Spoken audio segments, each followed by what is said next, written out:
और चलिए अब रुक कर लेते हैं ब्लास्ट खबरों का। गहलोत सरकार की गुड गवर्नेंस, जल कल्याण के विकास के लिए सरकार नहीं रख रही कोई कमी। आज सीएम गहलोत ने सीकर में फिर जताई अपनी प्रतिबद्धता। सीकर के खोटिया गांव में सीएम गहलोत ने संबोधित किया। पिछले चुनावों में जीत के लिए सीकर की जनता का आभार जताया। सरकार की योजनाओं की जानकारी देते हुए बोले गहलोत, 1 करोड़ लोगों को पेंशन मिल रही है, गरीब आदमी को भी फायदा मिलना चाहिए। अगला बजट छात्र और युवा वर्ग को समर्पित होगा। मुझसे जितना और जिसने जो मांगा सब करीब करीब दिया है। विधायक मांगते मांगते थक जाएंगे, मैं देते देते नहीं थकूंगा। हमने तो गौवंशों के लिए भी दवा फ्री की है, गरीब के लिए कलम चलाने का शौक है।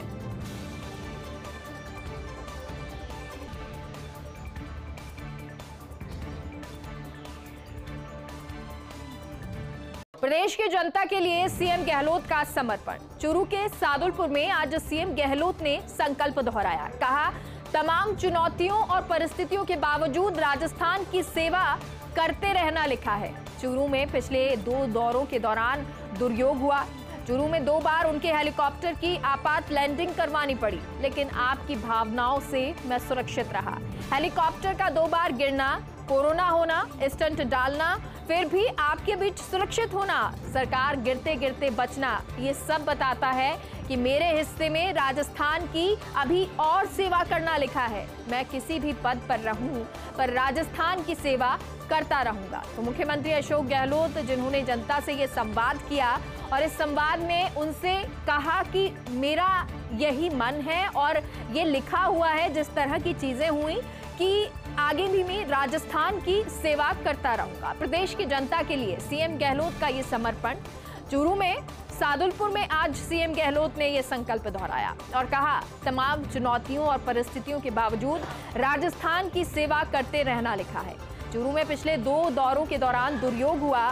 चूरू में 2 बार उनके हेलीकॉप्टर की आपात लैंडिंग करवानी पड़ी, लेकिन आपकी भावनाओं से मैं सुरक्षित रहा। हेलीकॉप्टर का 2 बार गिरना, कोरोना होना, स्टंट डलना और फिर भी आपके बीच सुरक्षित होना, सरकार गिरते गिरते बचना, ये सब बताता है कि मेरे हिस्से में राजस्थान की अभी और सेवा करना लिखा हुआ है। मैं किसी भी पद पर रहूं, पर राजस्थान की सेवा करता रहूंगा। प्रदेश में राजीव गांधी ग्रामीण ओलंपिक के दूसरे चरण का आगाज। ग्रामीण ओलंपिक में गांवों की विजेता टीमें अब ब्लॉक स्तर पर खेलेंगी। आज सीएम गहलोत ने चूरू के सादुलपुर से शुभारंभ किया। संबोधन में सीएम गहलोत ने बताया खेलों का महत्व और कहा, हमारे यहाँ प्रदेश में प्रतिभाओं की कमी नहीं है। खेल की दुनिया अलग होती है, खेल खेल की भावना से खेला जाए। दूसरे देश खेलों में अवार्ड प्राप्त करने में हमसे आगे हैं। ग्रामीण ओलंपिक का सपना देखा था, वो अब पूरा हो रहा है। राजीव गांधी ग्रामीण ओलंपिक में उम्र की कोई बाध्यता नहीं है। ग्रामीण ओलंपिक का उद्देश्य गांवों में छिपी प्रतिभाओं को तराशना है। खिलाड़ी खेल के प्रति अपनी रुचि को बनाए रखते हैं। ग्रामीण ओलंपिक के बाद हम शहरी ओलंपिक कराने की भी सोच रहे हैं। राजस्थान देश का वो पहला राज्य जहां ग्रामीण ओलंपिक शुरू किया गया। राजस्थान का जो चहुमुखी विकास हो रहा है वो ऐतिहासिक है। अच्छे कोच मिले तो हम भी ओलंपिक जैसे खेल में आगे बढ़ सकते हैं। हम प्रदेश की जनता का सर्वांगीण विकास करना चाहते हैं। तो मुख्यमंत्री अशोक गहलोत, जिन्होंने अपने संबोधन में ये कहा, और अब से कुछ देर पहले जो वो चोमू में थे, चोमू में हैं, और चोमू में जब अपना संबोधन दे रहे थे उस दौरान भी उन्होंने इसी तरह की बात कही कि चाहे विधायक जितना मांगे मैं हमेशा दूंगा, क्योंकि जनता की सेवा करना जरूरी है, जनता के लिए विकास करना बहुत जरूरी है। प्रदेश में राजीव गांधी ग्रामीण ओलंपिक के दूसरे चरण का आगाज हो गया है। ग्रामीण ओलंपिक में गांवों की विजेता टीमें अब ब्लॉक स्तर पर खेलेंगी। आज सीएम गहलोत ने चूरू के सादुलपुर से शुभारंभ किया। संबोधन में सीएम गहलोत ने खेलों का महत्व बताया और कहा कि हमारे यहाँ प्रदेश में प्रतिभाओं की कमी नहीं है।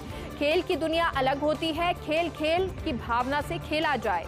दूसरे देश खेलों में अवार्ड प्राप्त करने में हमसे आगे हैं। ग्रामीण ओलंपिक का सपना देखा था और वो अब पूरा हो रहा है। मुख्यमंत्री अशोक गहलोत के आज मैराथन दौरों के मायने। ग्रामीण ओलंपिक खेलों का जायजा लेने के लिए दौरे। सीएम अशोक गहलोत ने आज चूरू के सादुलपुर, सीकर के खोटिया, जयपुर के चोमू का दौरा किया। सीएम गहलोत ने ग्रामीण ओलंपिक के अगले चरण का शुभारंभ किया।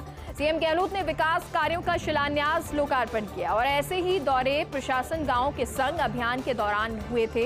दरअसल इस दौरे से ग्रामीण जनता से रूबरू होने का मौका मिलता है और साथ ही सरकार की योजनाओं का फीडबैक भी सीएम अशोक गहलोत ले रहे हैं। विधायकों के कामकाज की टोह भी इस बहाने जनता के बीच जाकर वो ले रहे हैं। कोरोना काल वाली कमी सीएम अशोक गहलोत अब दूर कर रहे हैं। कोरोना काल में मुख्यमंत्री 2 साल प्रदेश के दौरे पर नहीं जा पाए थे, दौरे नहीं कर पाए थे, लेकिन अब क्योंकि वो काल समय खत्म हुआ है, ऐसे में मुख्यमंत्री अशोक गहलोत लगातार इस तरह के दौरे कर रहे हैं। और ये मैराथन दौरों के मायने आप समझिए कि ग्रामीण ओलंपिक खेलों का जायजा लेने के लिए मुख्यमंत्री अशोक गहलोत दौरे करने के लिए आज चूरू के सादुलपुर, सीकर के खोटिया, जयपुर के चोमू पहुंचे। सीएम गहलोत ने ग्रामीण ओलंपिक के अगले चरण का शुभारंभ किया और सीएम गहलोत ने विकास कार्यों का शिलान्यास और लोकार्पण किया। बाघ ST-24 को लेकर अपडेट। रायसर रेंज में बना हुआ है ST-24 का मूवमेंट। घोराट और खरड़ के पास मिले ST-24 के पगमार्क 24 अगस्त को सरिस्का की अजबगढ़ रेंज से निकल जम्वा रामगढ़ पहुंचा था ST-24। 14 दिन तक जम्वा रामगढ़ के सरजोली, साऊ, आडा, डूंगर सहित कई जगहों पर भ्रमण किया। वापसी में अब 5 दिन से रायसर रेंज में मूवमेंट बना हुआ है।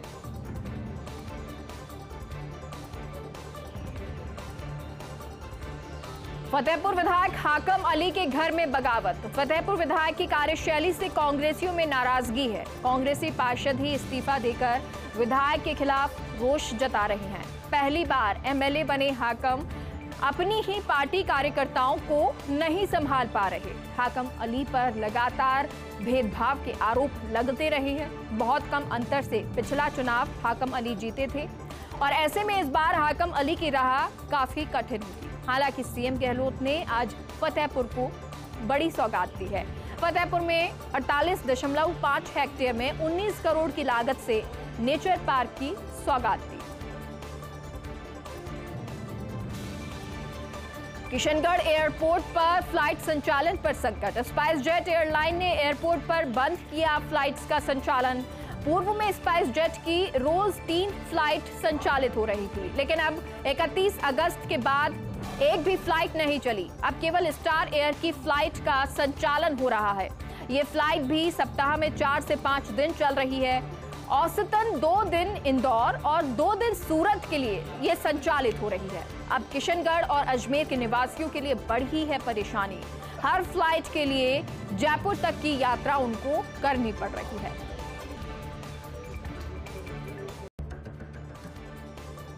ब्रेक के बाद एक बार फिर से आप सभी का स्वागत है और एक बार फिर से रुक करते हैं ब्लास्ट खबरों की ओर। मरुधरा पर इस बार मानसून मेहरबान रहा है। कुछ दिन ब्रेक के बाद कल से मानसून फिर से सक्रिय हुआ। पिछले 2 दिन के प्रवेश के कई हिस्सों में अच्छी बारिश हुई। मौसम विभाग से 15 सितंबर तक अच्छी बारिश के संकेत हैं। बंगाल की खाड़ी में कम दबाव क्षेत्र से बारिश के आसार बने हुए हैं। कल से ये नया सिस्टम तेज होकर डिप्रेशन में परिवर्तित हो चुका है और फिलहाल ये ओडिशा, छत्तीसगढ़ के आसपास के क्षेत्रों में सक्रिय है। ऐसे में 7 विभागों से 7 संभागों में अच्छी बारिश होने की संभावना बनी हुई है। कई हिस्सों में बारिश से प्रदेश के तापमान में कमी आई है। हालांकि इस बार प्रदेश में मानसून की विदाई भी शानदार रहेगी। मरुधरा पर इस बार मानसून रहा मेहरबान। प्रदेश में इस बार औसत से 36% ज्यादा बारिश, सितंबर में भी औसत से 109% ज्यादा बारिश के आसार। रिकॉर्ड बारिश से प्रदेश के अन्नदाताओं की उम्मीदें बढ़ी हैं। देश भर में इस बार फसलों की बुआई ने रिकॉर्ड बनाए हैं। खरीफ सीजन में गत साल के मुकाबले बुआई का रकबा बढ़ा है। खरीफ सीजन में 20 लाख हेक्टेयर बुआई का रकबा बढ़ा। रबी के लिए विभाग ने बुआई का अनुमान संशोधित किया है और रबी का रकबा बढ़ाकर 116 लाख हेक्टेयर किया गया है। प्रदेश में 15 सितंबर बाद बुआई शुरू होने का अनुमान है और इस बार अच्छी बारिश से बांधों में पानी की अच्छी आवक हो चुकी है। अब तक मेहरबानी से खेतों में किसानों की उम्मीदें लहलहा रही हैं। भ्रष्टाचार के खिलाफ गहलोत सरकार की जीरो टॉलरेंस। प्रदेश में घूसखोरों पर कसता जा रहा एसीबी का शिकंजा। आज एसीबी टीम ने जोधपुर और चूरू में बड़ी कार्रवाई की। जोधपुर के रावटी क्षेत्र में वन विभाग के रेंजर हरिराम बिश्नोई ट्रैप किए गए। निर्माण की एनओसी देने की एवज में 50,000 रुपए की घूस लेते ट्रैप किए गए। तो फॉरेस्ट रेंजर हरिराम बिश्नोई के दलाल शिवदान को गिरफ्तार किया गया। चूरू में जोधपुर डिस्कॉम का जेईएन 20,000 रुपए की घूस लेते ट्रैप किया गया। उपखंड ग्रामीण सरदार शहर के जेईएन मनोज कुमार रंगे हाथों गिरफ्तार किए गए। तो दुकान के विद्युत कनेक्शन का वीसीआर नहीं बढ़ने की एवज में ये घूस मांगी थी। रिश्वत के रूप में 40,000 रुपए के लिए परिवादी को परेशान कर रहा था और एक के बाद एक कार्रवाई से रिश्वतखोरों में खलबली मच गई है। ACB DG BL Soni, ADG MN Dinesh सरकार का मैंडेट लागू कर रहे हैं। तो भ्रष्टाचार के खिलाफ गहलोत सरकार की जीरो टॉलरेंस नजर आ रही है। एक के बाद एक कार्रवाई से रिश्वतखोरों में खलबली मची हुई है। लगातार ये कार्रवाई हो रही है। भ्रष्टाचार के खिलाफ गहलोत सरकार जो जीरो टॉलरेंस रखती है, उनके खिलाफ एसीबी का शिकंजा कसता नजर आ रहा है। आज एसीबी टीम ने जोधपुर और चूरू में बड़ी कार्रवाई की, जिसमें जोधपुर के रावटी क्षेत्र में वन विभाग का रेंजर हरिराम बिश्नोई ट्रैप किया गया। अवैध खनन के खिलाफ प्रदेशव्यापी अभियान से माफियाओं में हड़कंप। अभी तक अवैध खनन के खान और पुलिस विभाग ने बनाए 165 मामले, पुलिस ने बनाए 27 मामले और वन विभाग ने बनाए 51 मामले। और इसी तरह अवैध निर्गमन के खान और पुलिस ने 1029 मामले बनाए हैं। पुलिस ने 306 और वन विभाग ने 28 मामले बनाए। अवैध भंडारण के खान और पुलिस ने 60 और पुलिस ने अकेले 14 मामले बनाए। खान पुलिस ने संयुक्त रूप से 244, पुलिस ने 313 और वन विभाग ने 64 एफआईआर दर्ज की हैं।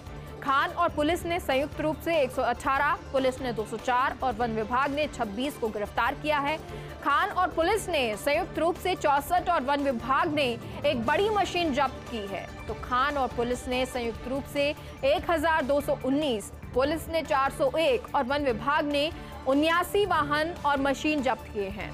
तीनों विभागों ने मिलकर कुल 38,208 टन खनिज जब्त किया है और 8 करोड़ 72 लाख जुर्माना वसूला है। अतिरिक्त खनन निदेशक और नोडल अधिकारी एनके कोठारी ने इसकी जानकारी दी। जयपुर